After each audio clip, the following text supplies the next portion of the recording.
Emanuel Shahaf, hello. Hello, hello. Identity, the quest for Israel's future. In this report, troops of the Israeli army are within Jenin. What is your perspective? What is going to happen? How it can change reality, the new operation? It won't change much, if anything. It'll suppress the terror for a limited time, like it did before, like actions similar to this did years ago.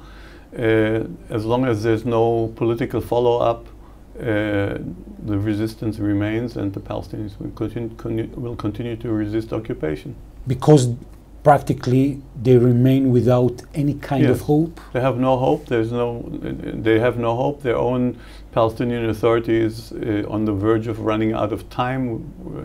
Abu Mazen is ending his term, literally. And there's no obvious replacement. It's not clear what's going to happen. It's not clear if Israel wants the Palestinian Authority to continue or wants to break it up. So they are at a total loss. So you think that basically the assumption that this kind of operation is going to last and to create any kind of stopping terrorism for the coming years, it's something that it's far beyond any expectations? No way. No way? No way, no. Actually, it may encourage the Palestinians' willingness to conduct even more powerful terror actions. And we have to take that into consideration. But I don't think it'll make a major change over anything more than 2 weeks. 2 weeks? Wow. At the most. And I think they'll be under pressure to turn out a terror action any day, so it may not even last 2 weeks.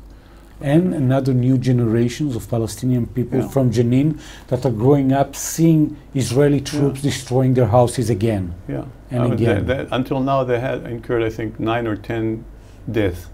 Okay, they're not going to leave that. Last time we killed 6, 2 days later we had a terror action where 4 Israelis were killed. This is the playbook.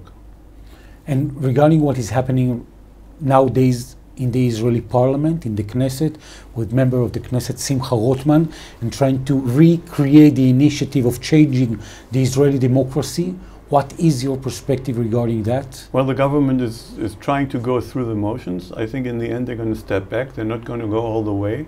It'll take, the actual legislation will take another week or so, but I don't think they're going to go through with it because the demonstrations were much too powerful, and I think the government knows that it can't go through with it in the end. So basically, why are they trying to recreate this kind of new legislations? I think it's like a wily coyote going over the cliff and not looking down yet, but they will very quickly look down and will see that there's nothing there but the abyss. So they're going to go step back from the legislation, and they're going to try to climb down.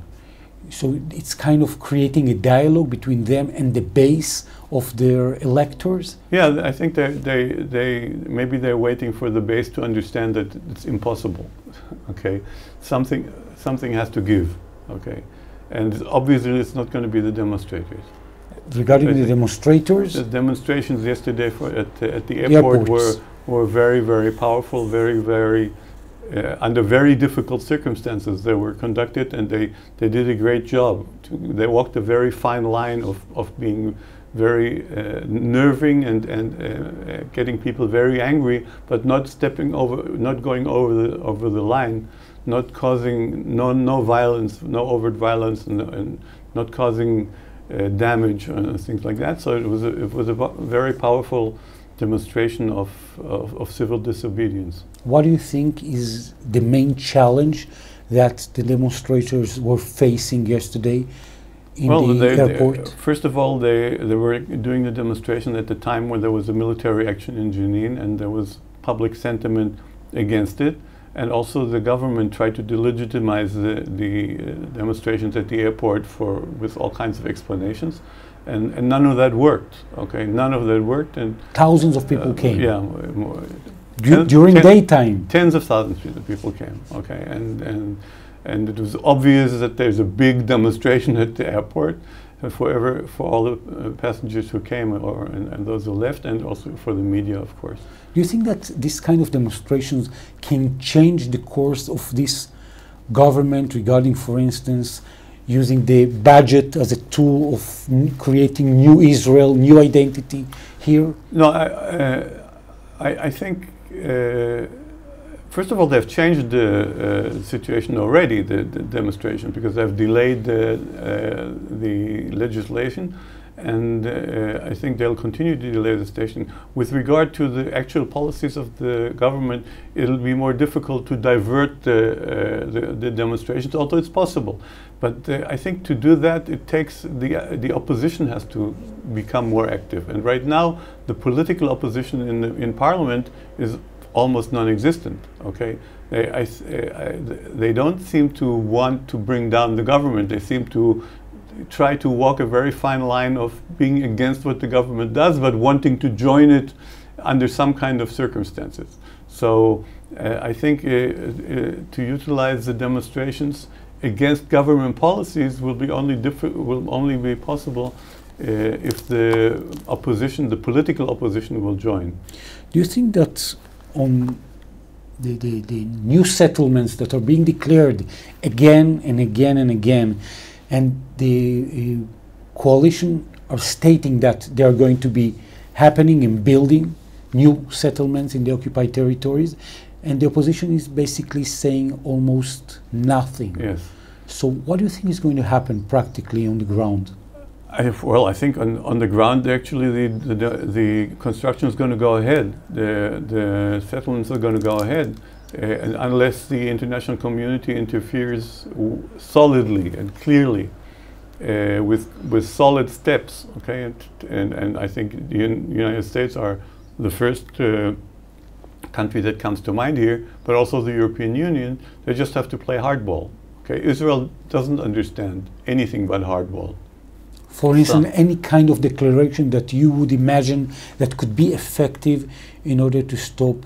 Well, first of all, military supplies can always be put on hold. They don't have to be declared as a step against the government regarding the settlements, but it can be said, you know, we have problems with the spare parts, we have problems with, we need the equipment somewhere else, whatever, all kinds of.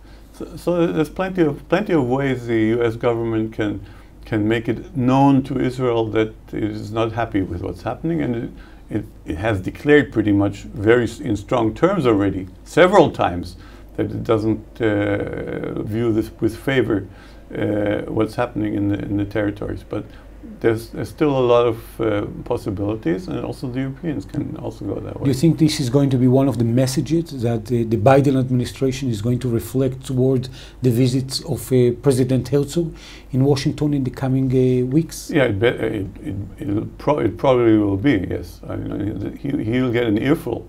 He will get an earful, and he should get an earful.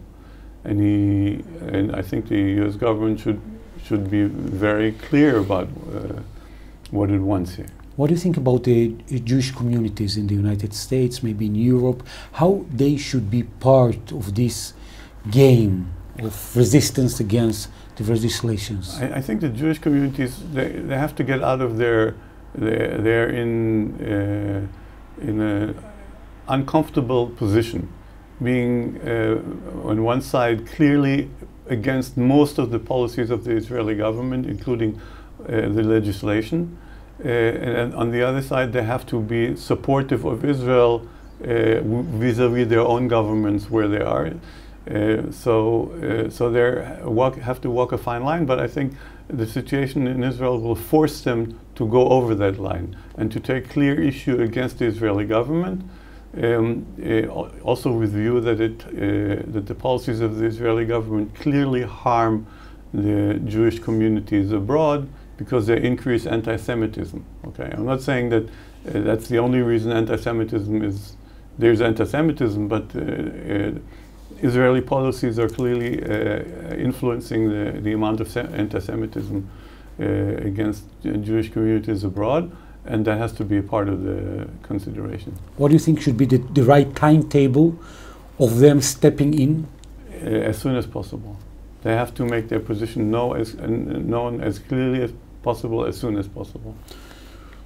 Any good news towards the end of this interview? Well, it's good news. It's good news for me in the sense not everybody will agree, but the fact that basically the one-state solution is becoming clearer as probably one of the only ways out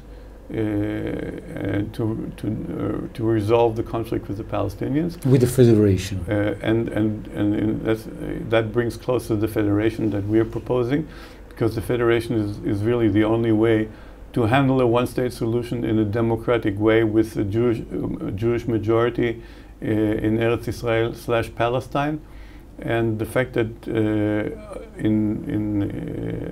abroad and also in Israel, one state is being discussed almost daily is a good sign. How do you think basically the federation could moderate a solution of Israelis, Jewish people, Arab people in Israel, in Palestine, Palestinian people living as free, independent, liberal life together? How basically could it work? First of all, we are basically already in a federal environment. Mm-hmm. Okay, so the federation is, I think, the closest alternative to what we are in now. Okay, it doesn't require almost anything except reorganization of the administrative situation in the land under Israel's control. Okay, now that has to be handled carefully and over time and so on and so forth. But it means that the average person has to make very little change to his life. Okay, the system around him changes, but he doesn't have to move. He doesn't have to change his actions, his behavior, his allegiances. It's almost a natural way of growing a new society. So that's why I think it's the most likely thing to happen. People that want to be part of this revolutionary idea, concept, part of the book, how they can be part of your community, Emanuel? On Facebook to Emanuel Shahaf or Identity, the Quest for Israel's Future, or the Federation Movement, anytime. Emanuel Shahaf, I want to thank you very much. Thank you.